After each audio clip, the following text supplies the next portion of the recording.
É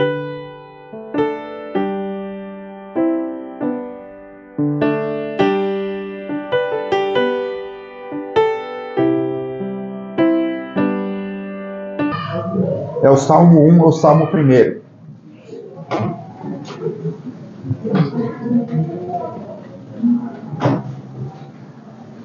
Vou falar alguma... Não, vamos ler primeiro. Eu gostaria de saber se alguém aí está com a Bíblia, ou a Bíblia em papel ou não, NVT. Tem alguém que está com a NVT? Peraí que eu já acho já. Perguntei se alguém está aí com... Não perguntei se vai achar. Que professor chato, rabugento. Eu perguntei se tem alguém que está com a NVT. Tem ou não tem? Tem, olha. Então eu vou pedir um favor. O pastor Carl também está entrando na NVT. Eu vou pedir que a gente leia o Salmo 1 da seguinte forma. Versículo 1, todos. Versículo 1, em seguida, os dois que estão com a NVT. Depois nós vamos para o 2, depois nós vamos para a NVT. Deu para entender? Vamos lá então? Salmo 1, leamos. Bem-aventurado o homem que não anda segundo o conselho dos ímpios, nem se detém no caminho dos pecadores, nem se assenta na roda dos escarnecedores. NVT. Feliz é aquele que não segue o conselho dos perversos, não se detém no caminho dos pecadores, nem se ajunta na roda dos zombadores. Então, vocês ouviram aí. Versículo 2, leamos. Antes Deus prazer na lei do Senhor, e na sua lei medita de dia e de noite. Pelo contrário, tem prazer na lei do Senhor, e nela medita dia e noite. Nós. Isso já é outra história, outra Bíblia. Assim você não caiu, e tudo quanto fizer prosperará. NVT. É como a árvore plantada à margem do rio, que dá seu fruto no tempo certo. Suas folhas nunca murcham, e ele prospera em tudo que faz. Nós. Não são assim os ímpios, mas são como a moinha que o vento espalha. NVT. O mesmo não acontece com os perversos. São como a palha levada pelo vento. Nós. Por isso os ímpios não subsistirão no juízo, nem os pecadores na congregação dos justos. NVT. Serão condenados quando vier o juízo. Os pecadores não terão lugar entre os justos. Próximo.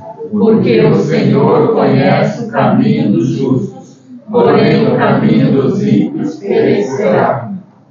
NVT. Pois o Senhor guarda o caminho dos justos, mas o caminho dos perversos leva à destruição. André, senhora, por favor. Querida e amada, nós te agradecemos a Deus por estarmos aqui na sua casa, por recebermos, Senhor, a tua palavra. Amém. Ajuda-nos, ó Deus, a ter compreensão para que possamos dar fruto e para que possamos ser felizes, ó Deus, na tua presença. Amém. Abençoa, Senhor, aquele que, o pastor Celso, que estará nos ensinando e que possamos dar frutos para a vida eterna. Amém. Agradecemos em nome de Jesus. Amém. Meus irmãos, primeiro uma reclamação contra mim mesmo, né? Conta-se a seguinte história, que eu já contei isso aqui, que ressuscitaram 5 pessoas. Vocês lembram disso? Eu já falei isso mais de uma vez. Ressuscitaram 5 pessoas. Um deles era um médico, o outro era um delegado de polícia, o outro era um professor, o outro era um pastor. Estou inventando aí. Então, o médico ressuscitou. Quando ele ressuscitou, disse: eu fui dormir ontem à noite? Eu falei: não, faz 70 anos que você morreu. Não é porque o período que tem entre o sono, você pode dormir 10 horas, quanto tempo levou? Para os outros 10 horas, e para você, Nada. Nada. É certo? Alô, Campos? Vocês entenderam esse pedaço? Aí o médico disse assim, vou no meu irmão, ou no meu avô, nos meus filhos, neto. Chegou lá no consultório.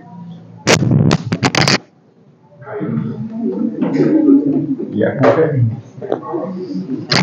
Chegou lá no consultório, o neto disse, pai, não vou, pode deixar aqui assim?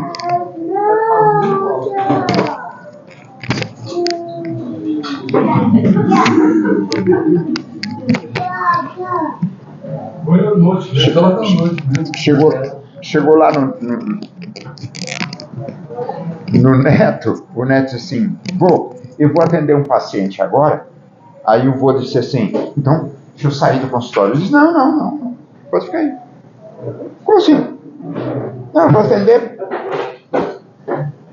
Como é que ele ia atender? Online. Pô, como assim? Você não vai ver o paciente? Ele morreu. Teve um infarto e morreu com todas essas notícias. Aí, o delegado de polícia acordou. Quanto tempo faz que eu morri? 30 anos. Gente. Aí o delegado que estava lá na delegacia assim, agora nós vamos ver uma ocorrência lá na Praça da Sé. Ele disse, estou pronto. Que viatura que nós vamos pegar? Eu falei, não, como assim? A gente vai ver daqui. Vai analisar os fatos daqui. Vai fazer a perícia daqui. Teve um infarto e morreu. Aí levantou-se um professor. O professor levantou e disse assim, quanto tempo faz que eu morri? Faz 30 anos. Não foi ontem? Não, por quê? É tudo igual. Louça, X. Né? Agora a gente pode continuar com a piada, uma piada cultural, dizendo, e aí o pastor ressuscitou. O pastor ressuscitou e disse,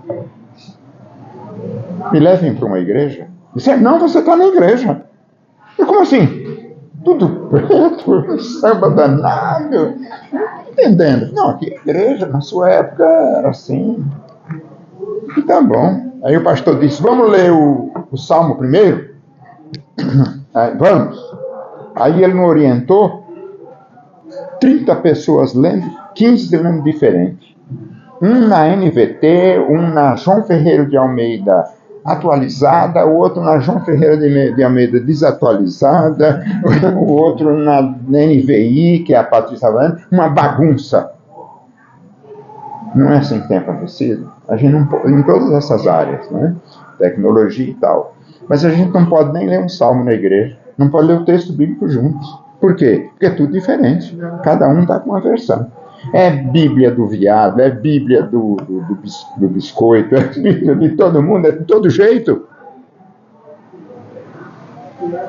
E quando você vai ver, existem textos, eu falei Bíblia do gay, só porque eu usei outra palavra, vocês ficaram escandalizados. Mas vocês ouvem na televisão tudo que não presta e não ficam escandalizados.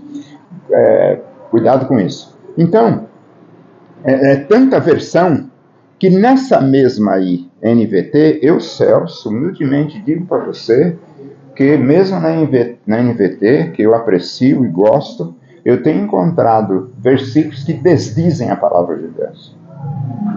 É igual no The Chosen, certo? Bonito e tal, mas desdiz a Bíblia, muitas vezes, né? A gente precisa ficar atento.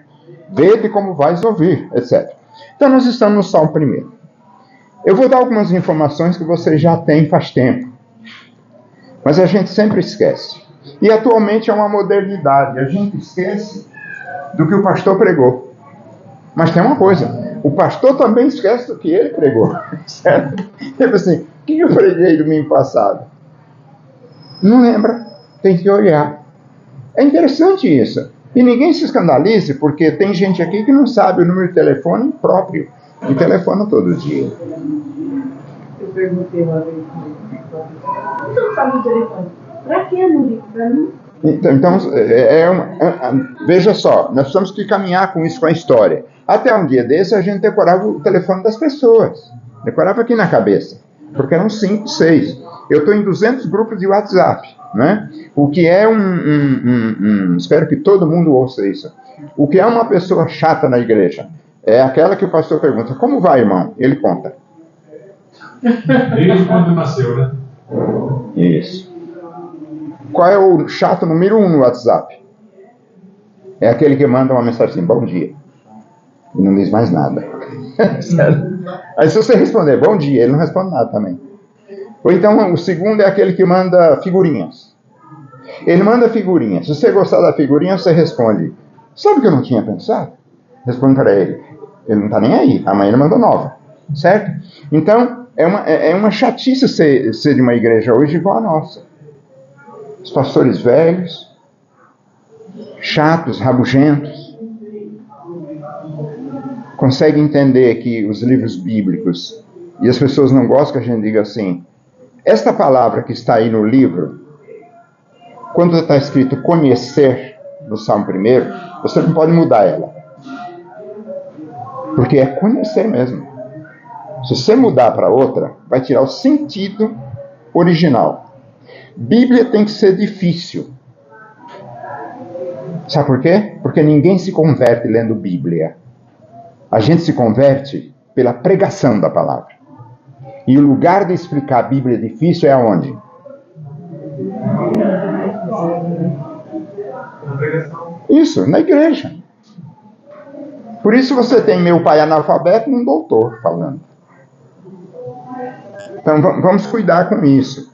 Quantos irmãos conhecem alguém que lendo o livro se converteu? Lendo a Bíblia. Minha mãe.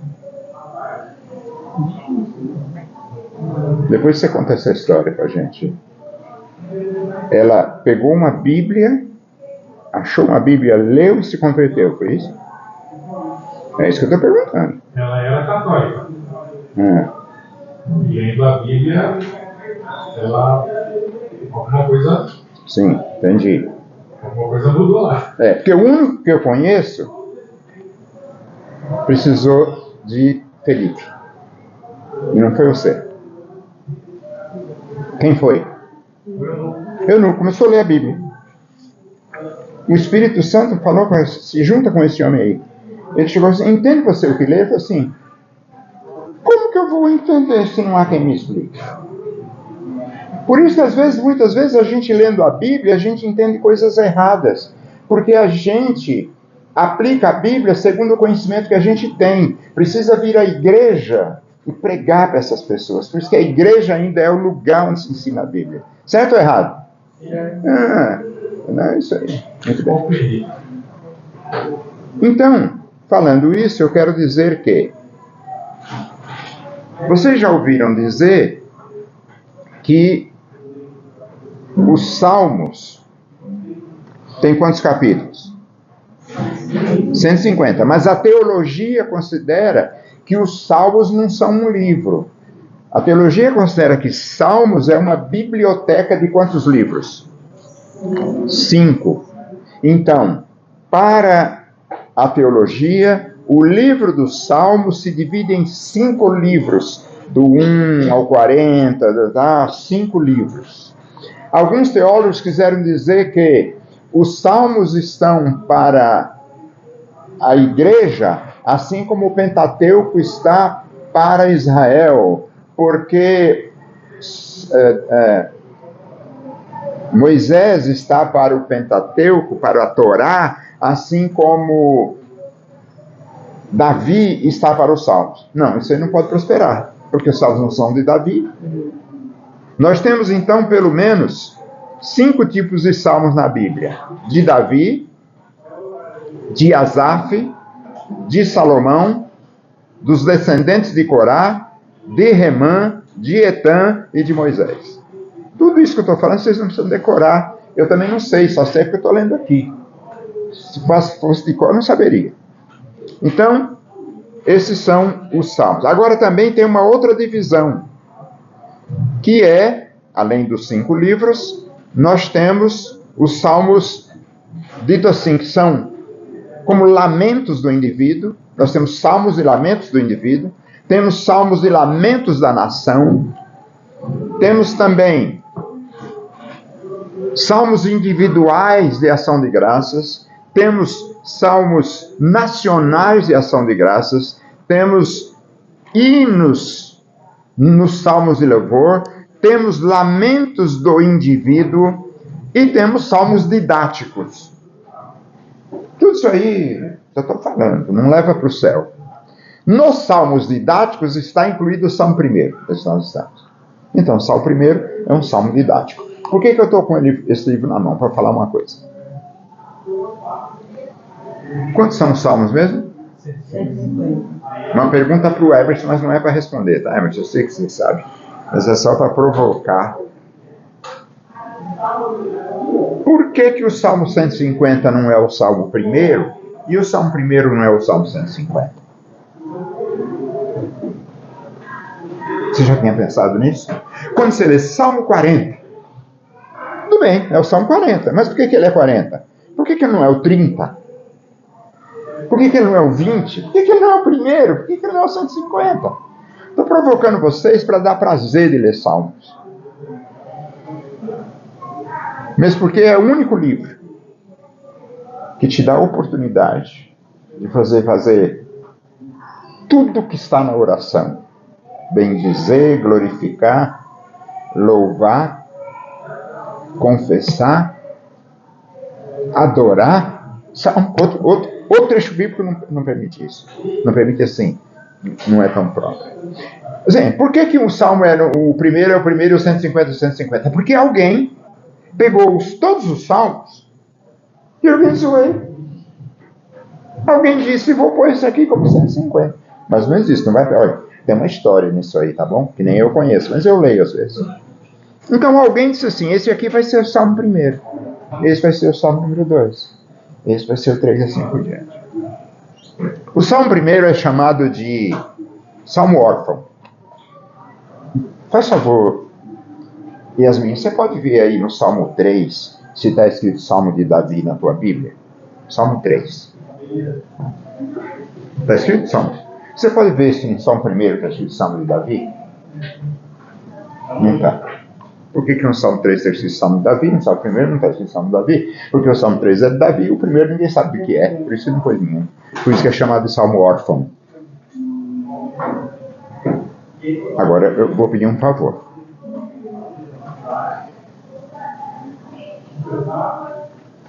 Esse é o livro do Clube do Livro. E a irmã Eliane está aqui. E ela fica contente que eu faça essa propaganda. Porque eu estou desconfiado que nem 10% da igreja está lendo o livro. E toda vez que eu venho aqui falar com os amigos, eu aproveito para dar uma palavra pastoral.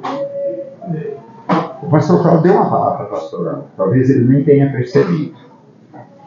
Mas é uma palavra pastoral. A palavra pastoral é uma palavra dialética.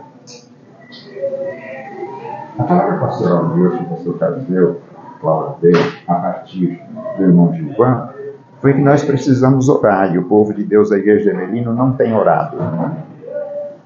Como é que eu sei? Porque não precisa ser profeta. Nós não temos tempo para isso. Porque orar na Bíblia é de joelhos.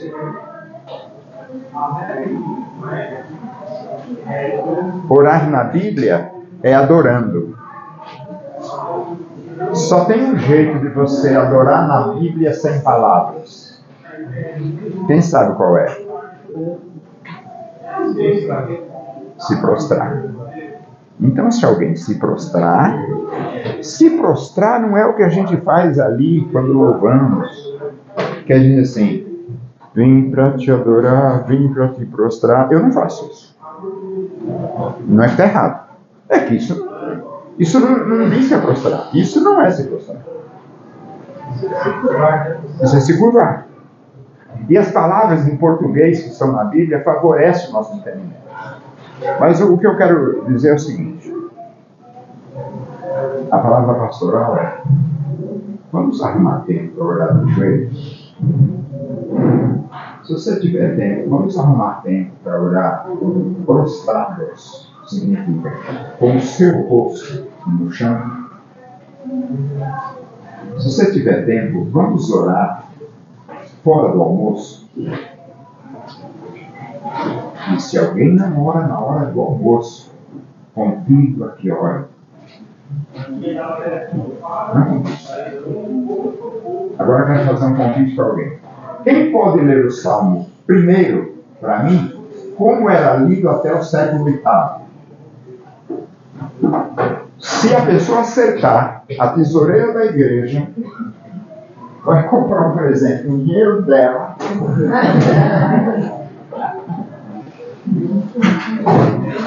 Quem pode ler como era lido o Salmo primeiro até o século VIII? Latim? Latim? Não, em português. Não sei, eu posso. Como é que os salmos eram lidos até o século VIII? Não, havia essa possibilidade. Alguns faziam isso. Talvez hoje os... Qual é a região que não é judaica? Os...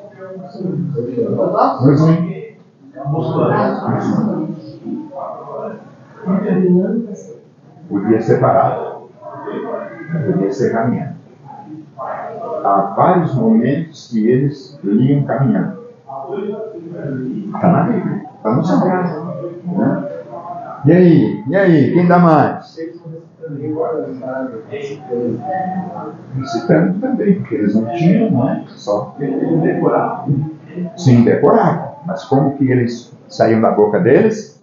O que quer dizer em forma de louvor? Como quer dizer em forma de canto? Quer dizer em forma de canto? Isso é fácil.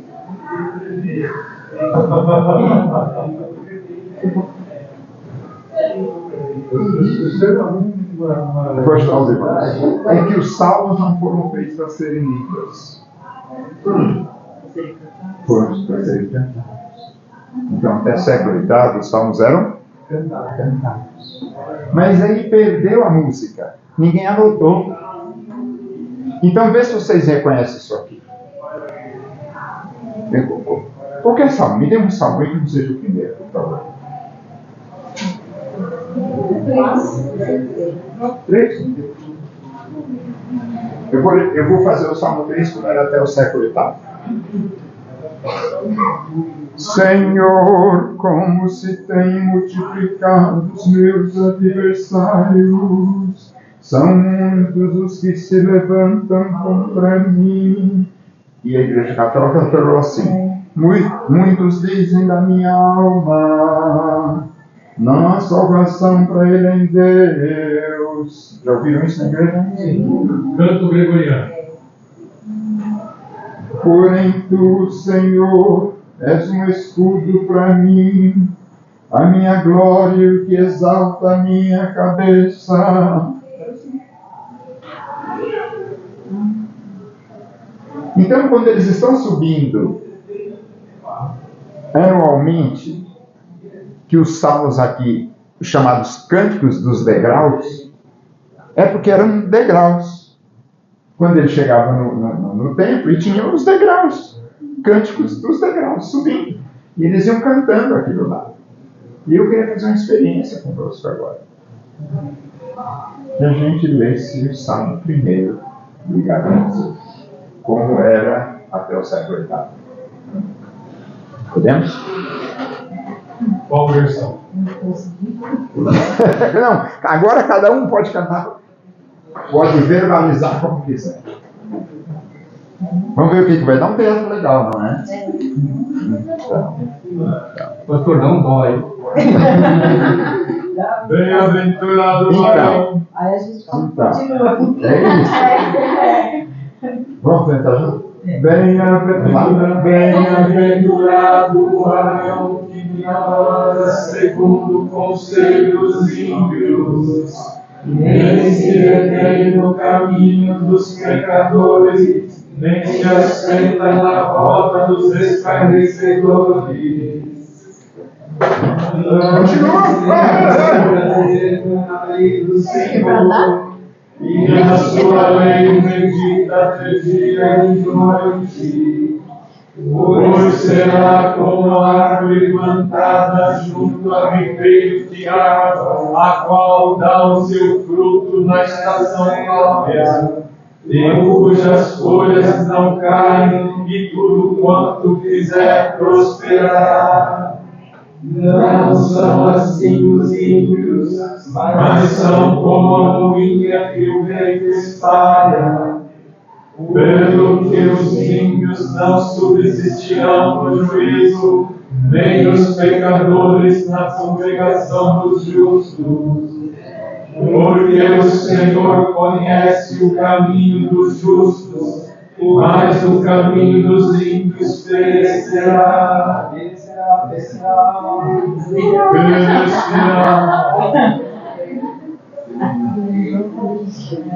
O que você ouviu, Bia? Você ouviu? Vocês entraram no assunto aí. Vocês foram lá para o Santo dos Santos? Vamos ouvir. Vocês vão passar por essa experiência. Parecia que a gente estava onde? Num convento, assim, numa igreja. Eu lembro que eu falei pra ele.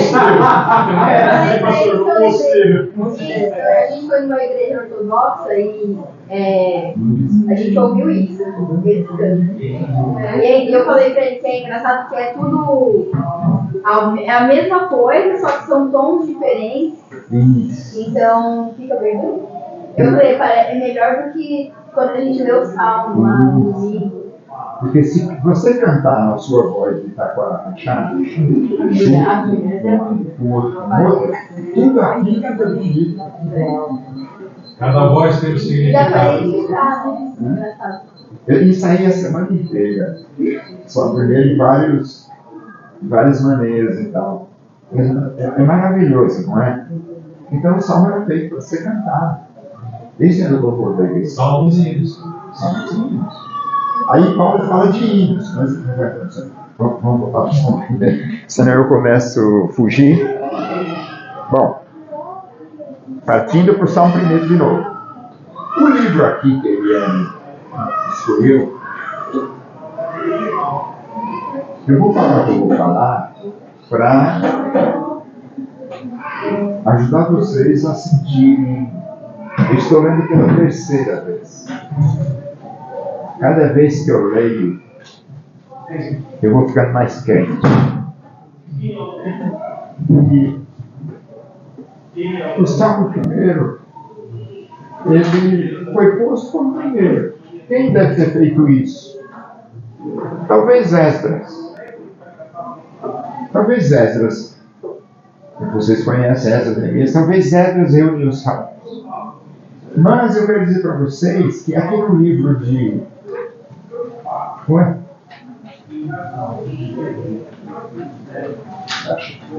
Aqui no livro tem uma parte chamada o quê?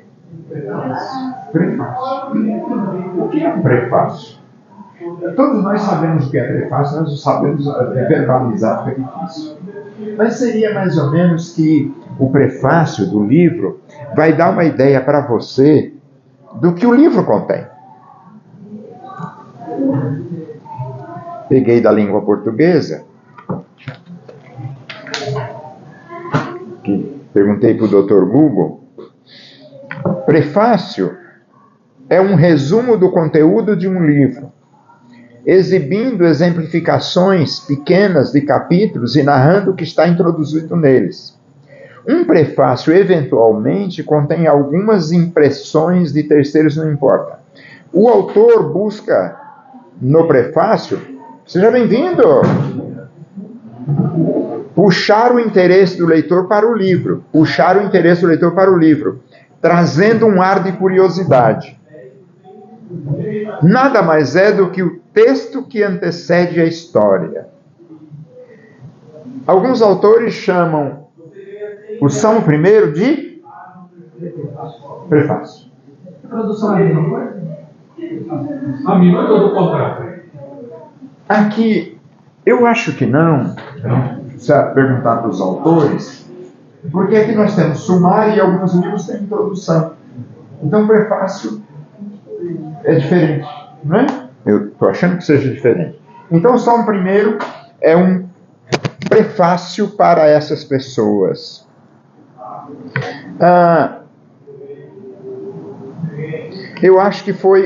Os autores, a maioria deles pensam que tenha sido Esdras que fez esse Salmo 1. E já o primeiro versículo é chamando a pessoa de bem-aventurado. Quem é bem-aventurado? No Salmo 1. Os que aplicam seus corações a ler, a cumprir, a adorar. E interessante que ele, o Salmo 1, contrapõe, não justapõe, contrapõe o que lê, o que adora com o que não adora. O que ama a palavra de Deus, nesse caso, era o quê? O que era que tinha lá para ler? Nessa época do Salmo? Pentateuco, Torá. Só? O que Jesus diz no Novo Testamento para os dois? Pastor Cláudio.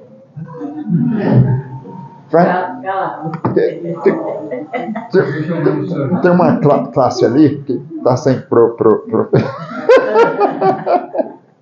A gente conhece a Bíblia. Olha, o quanto é difícil o Emerson ali, o Felipe ali, o Rodrigo ali, o Josias ali. Essa é uma classe difícil de lidar com ela. Porque vocês conhecem a Bíblia, então todo mundo quer responder. Só que todo mundo vai responder errado, porque toda coisa que o professor pergunta, ele quer outra coisa, não é? Quando Jesus fala para os discípulos, que história é essa? E começando nesta escritura, anunciou para aqueles dois Emaús tudo o que constava de Jesus. Aonde? Na lei e nos Salmos. Os Salmos faz parte desse Velho Testamento, mas ele não lhe pertence. Por que não pertence? Segundo Kelson Oak, o Salmo veio no tempo do Velho Testamento, mas não para ser do Velho Testamento, para anunciar as coisas do futuro também. Logo, ele não pode ser detido, aprisionado pelo Velho Testamento. Então, o versículo 1 já contrapõe santo com profano. Já contrapõe crente que gosta de ler e meditar com crente que não. Não é? Os Salmos nos oferecem testemunhos. Olha só, os Salmos de 1 a 150 nos oferecem testemunhos vibrantes de testemunhos que dão. A gente não dá testemunho aqui, normalmente testemunho do quê? Coisa boa, de cura e tal, mas aqui nos Salmos nós temos, o assunto nosso primeiro, vamos pular. Então começa com bem-aventurado é o homem. Então, acho que eu pulei. Bem-aventurado é o homem que o quê? Isso. Bem-aventurado é o homem que vive diferente da maioria dos que vivem no mundo. Bem-aventurado é o crente na igreja que vive diferente dos outros crentes. A gente, infelizmente, precisa falar isso. Porque nós temos os crentes na igreja que conhecem a Bíblia e não é possível adorar a Deus e dar testemunho de Deus sem conhecer Bíblia. Porque o testemunho sai errado. Porque a gente acha, e ninguém aqui deu nenhum testemunho errado, eu não conheço ninguém, fiquem tranquilos. Mas a falta de conhecimento bíblico dá um testemunho errado. Dá assim, irmãos, eu estava e eu fazia assim, mas depois eu fiz assim. Então, eu já errei nisso. Todo pastor já errou, mas eu errei bastante. Eu já dei conselho para as pessoas que não eram de Deus. Eu vou explicar. Não eram de Deus. Eram de Deus para mim. Mas o conselho de Deus para mim... Sim.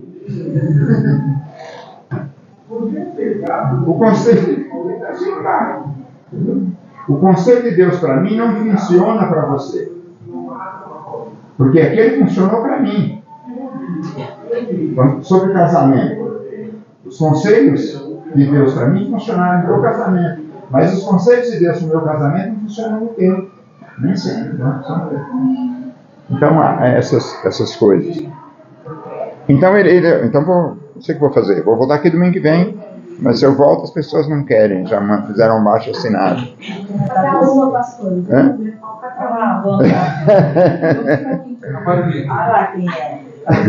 Então, de modo que a pessoa que é bem-aventurada vive diferente dos que escarnecem a Deus.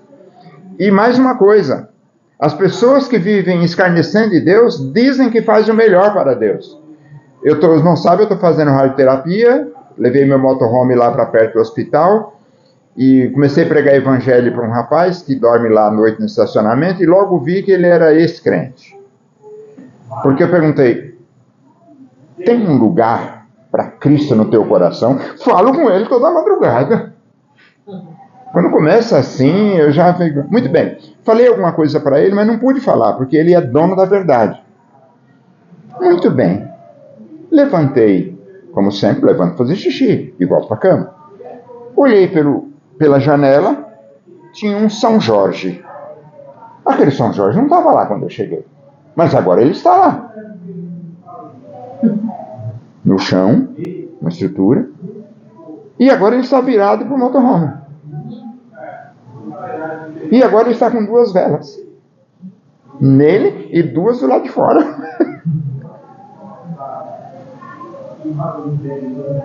Ele acha que ele é crente, que ele é cristão. Olhe bem, naquele tempo o salmista já está dizendo que bem-aventurado o homem que faz isso. Nós não acharíamos que naquele tempo tinha gente ruim.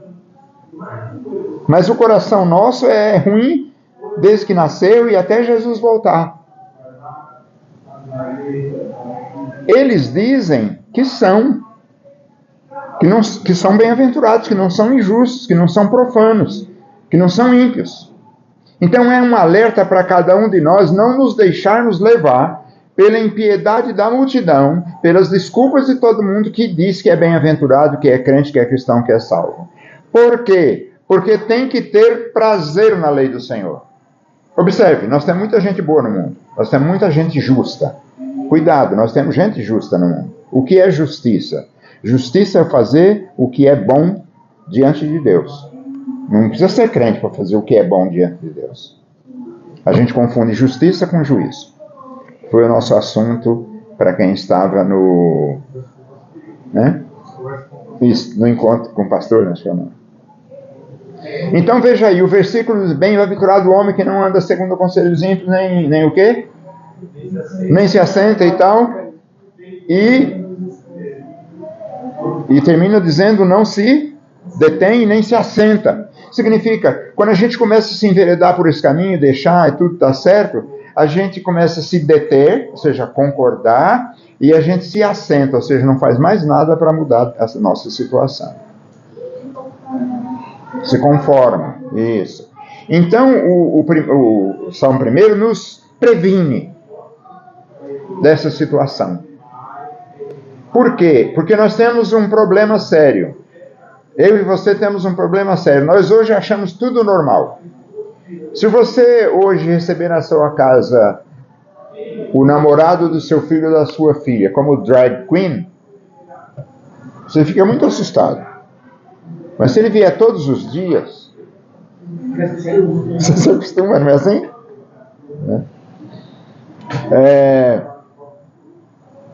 Então a gente precisa ficar esperto, alerta sobre esse costume que a gente vai tentando fazer. Ou seja, tem muita coisa que nós aqui da Igreja Hermelino, eu acho que tem muita coisa que Deus acha que a gente não deve fazer. Mas a gente está acostumado e acha que não tem problema nenhum. Né? Eu estou dizendo, acho que tem. Cada um é que... A minha orientação para cada um de nós é assim. Ponha tudo diante de Deus em oração. Senhor, vou usar essa roupa. Para o Senhor tudo bem? Dá um prazo para Deus responder.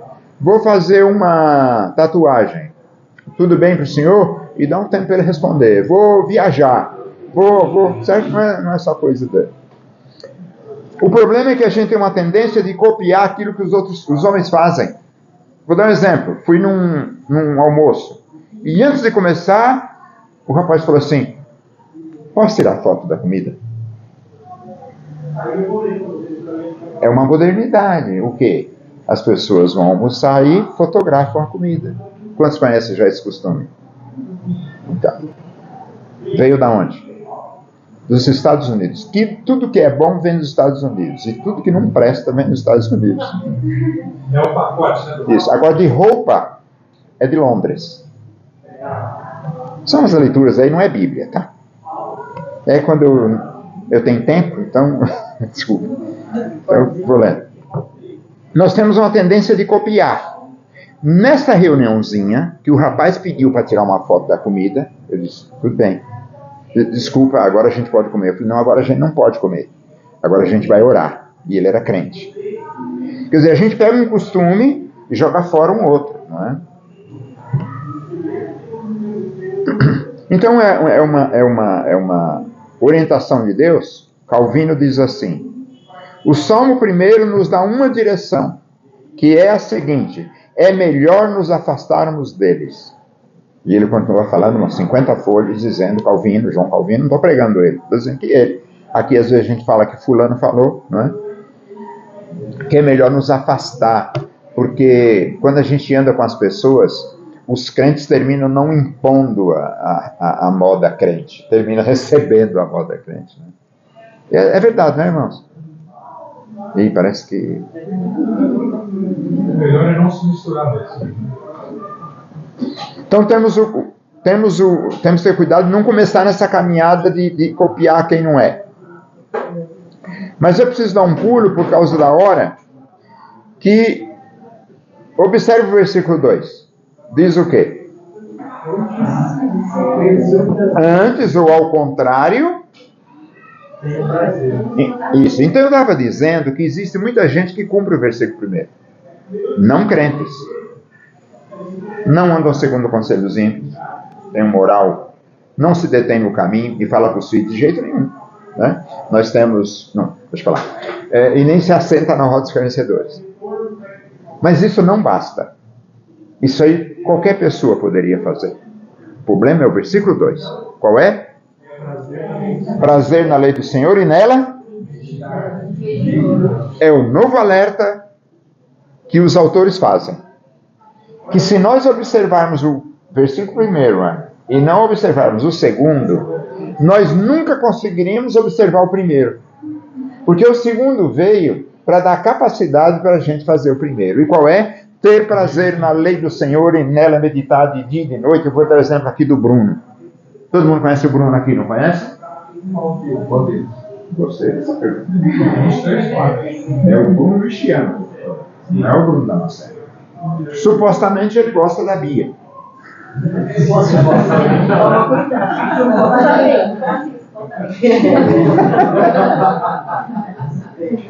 E de Cristo também. Quer dizer, ele gosta primeiro de Cristo. Eu nunca consegui fazer essa diferença.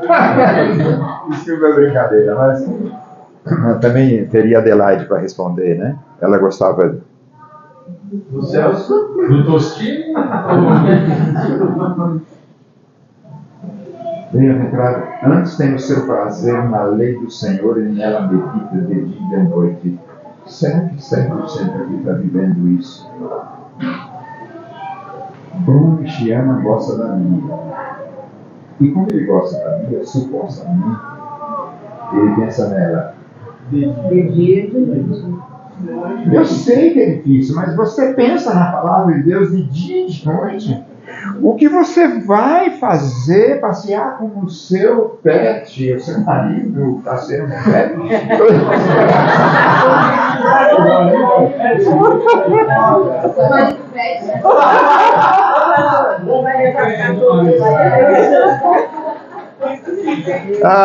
Eu tenho um videozinho de um cara passeando com um cachorro. Mas acho que muitos já viram. Tem que olhar, você não consegue. O cara está numa caminhoneta Ram, com um charuto, guiando o carro e uma cordinha com o cachorro. É o cachorro que está fazendo a caminhada, ele está baforando. Muito bem, mas o que eu estava falando mesmo? Deixamos o espiritual e vamos para a carne. Então, meditar de dia e de noite não quer dizer que você fica o dia inteiro lendo Bíblia. Você tem que trabalhar. E de noite também. Quer dizer o seguinte, que tanto de dia como de noite, Porque tem gente que só lembra da palavra de noite. De dia é das 6 da manhã às 11 da noite. Bíblia não passou no coração. Antes tem o seu prazer na lei do Senhor. E nela, medita. Então, não basta o versículo 1. Quem não tem o versículo 2, não cumpre o versículo 1. Dessa maneira, o salmista nos dá uma direção. Primeiro, ele fala do caminho. Caminho aqui não é estrada, é uma vereda mental. É um caminho apertado onde as pessoas se misturam. Oi? Um estilo de vida. Um estilo de vida. É isso. Obrigado, pastor Cláudio. Até que enfim você... É brincadeira. A gente deve tomar como se fosse maneira de viver, não é? Modo de viver. Então, parece então que o andar é porque vamos fazendo as coisas que os ímpios fazem. E não fazendo as coisas que os santos fazem. Não olhando os exemplos que eles fazem. Por último, a figura do assentar-se. A minha vida já está tomada, já falamos isso. Eu já estou na gandaia. Alguém conhece essa palavra? Eu já estou vivendo na gandaia, né? Já não dá mais para voltar atrás se não houver um novo fato. Então não basta, nós temos que ter prazer na lei do Senhor. E só tem prazer se a pessoa for um Ishiyama. É um vixe, ama mesmo. É que é o sobrenome do Bruno. Ishiyama, esse ama. Eu espero que vocês peguem isso. Todo dia eu tenho que me comportar igual o Bruno que ama a Bia. Então ele pensa nela de dia e noite. Senhor, eu também penso no Senhor. Vou pegar a tua palavra aqui e vou meditar nela. Vou aplicar ela à minha vida. Quando a gente gosta de uma coisa, quando a gente ama uma coisa, a gente está sempre meditando nela, ou não? Você vai comprar um apartamento, vai alugar um apartamento, você vai comprar um carro, você vai comprar um brinquedo, você vai comprar uma roupa, você vai... O que você faz? Quantas vezes você se vê guiando no carro que você vai pegar daqui 3 dias? Não é? Você está orando, Senhor, abençoa o meu carro, você já está guiando a Avenida Paulista. Roupa, carro...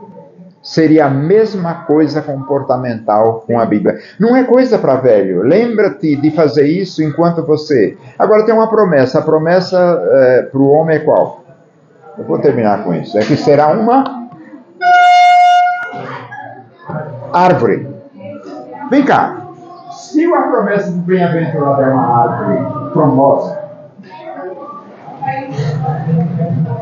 o ímpio, a figura não devia ser de uma árvore ruim, mas não é. Percebe? Quer dizer, para o bem-aventurado, a figura é de uma árvore frondosa, perto das águas. Tipo ímpio, palha, levada para todo canto. Essa é uma coisa que eu vou terminar porque não está mais. Não é isso? Quem pode fazer um resumo lá na frente?